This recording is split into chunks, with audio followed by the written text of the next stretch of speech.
హైదరాబాద్ లో మరోసారి ఏసీబీ అధికారులు సోదాలు నిర్వహిస్తున్నారు. విద్యుత్ శాఖ అసిస్టెంట్ డివిజనల్ ఇంజనీరింగ్ అంబేద్కర్ ఇంటిపై సోదాలు జరుగుతున్నాయి. మణికొండలోని ఆయన నివాసంలో ఏసీబీ బృందాలు ఉదయం నుంచే తనిఖీలు చేస్తున్నాయి.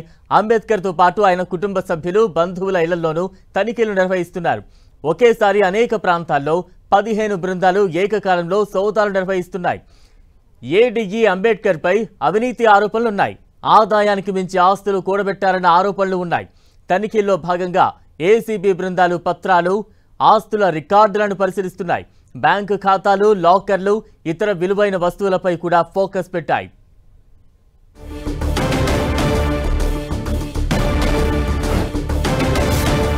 ఏసీబీ సోదాలకు సంబంధించి మరింత అప్డేట్స్ అందించేందుకు మా ప్రతినిధి సునీల్ సిద్ధంగా ఉన్నారు. సునీల్, ప్రస్తుతం ఎలక్ట్రిసిటీ డిపార్ట్మెంట్ లో ఏడీగా పనిచేస్తున్నటువంటి అంబేద్కర్ నివాసాలతో పాటు తన కుటుంబ సభ్యులు, తన బంధువుల నివాసాలు మొత్తం 15 చోట్ల కూడా ఏసీబీ అధికారులు ఈ రోజు ఉదయం 6 గంటల నుంచి ఏకకాలంలో సోదాలు నిర్వహిస్తున్నారు. ప్రధానంగా ఆదాయానికి మించిన ఆస్తులు పెద్ద ఎత్తున కలిగి ఉన్నారు. ఇతనిపై గతంలోనే అనేక ఫిర్యాదులు కూడా ఏసీబీకి రావడం జరిగింది.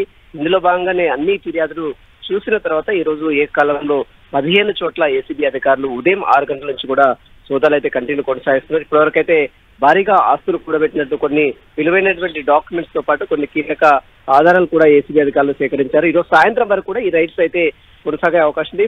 సోదాలన్నీ కంప్లీట్ అయిన తర్వాత పూర్తిగా ఏసీబీ అధికారులు ఒక పత్రికా ప్రకటన ద్వారా పూర్తి వివరాలు కూడా వెల్లడించే అవకాశం ఉంది. ప్రస్తుతం మణికొండతో పాటు జూబ్లీహిల్స్ పరిసర ప్రాంతంలో తన నివాసాలతో పాటు తన కుటుంబ సభ్యుల నివాసాల్లో కూడా సోదాలు అయితే ఇంకా కంటిన్యూ కొనసాగుతున్నాయి. బలరాం, సునీల్, అంటే ఈ ఏడీ మీద గతంలో ఎటువంటి ఆరోపణలు ఉన్నాయి? ఈయన ఎక్కువగా ఏ ప్రాంతాల్లో ఎక్కువ కాలం పనిచేశారు?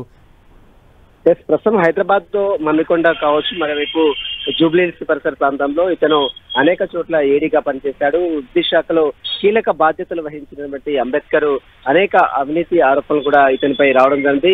ఇతను విద్యుత్ సంబంధించినటువంటి మీటర్స్ కావచ్చు, విద్యుత్ సంబంధించినటువంటి అనుమతులకు సంబంధించిన విషయంలో పెద్ద ఎత్తున లంచాలు తీసుకున్నట్టు కూడా పెద్ద ఎత్తున ఆరోపణలు రావడం జరిగింది. ఇందులో భాగంగానే ఈ రోజు ఏసీబీ అధికారులు గతంలో వచ్చిన ఫిర్యాదులన్నీ కూడా చూసిన తర్వాత ఈ రోజు ఏకకాలంలో మొత్తం 15 చోట్ల మణికొండ తన నివాసంతో పాటు తన కుటుంబ సభ్యుల నివాసాలు, తన బంధువుల నివాసాల్లో కూడా ఏసీబీ అధికారులు అయితే సోదాలు అయితే కంటిన్యూ కొనసాగిస్తున్నారు. ఈరోజు సాయంత్రం వరకు కూడా ఈ సోదాలు అయితే కంటిన్యూ కొనసాగే అవకాశం ఉంది. ఇప్పటి వరకు జరిపిన సోదాల్లో అతనికి సంబంధించినటువంటి ఆస్తులు, అదేవిధంగా స్థిరచర ఆస్తులకు సంబంధించిన వివరాలు, ల్యాండ్ డాక్యుమెంట్స్ అన్ని కూడా ఏసీబీ అధికారులు స్వాధీనం చేసుకుని పూర్తిగా దర్యాప్తు అయితే కొనసాగిస్తున్నారు. Right, thank you Sunil.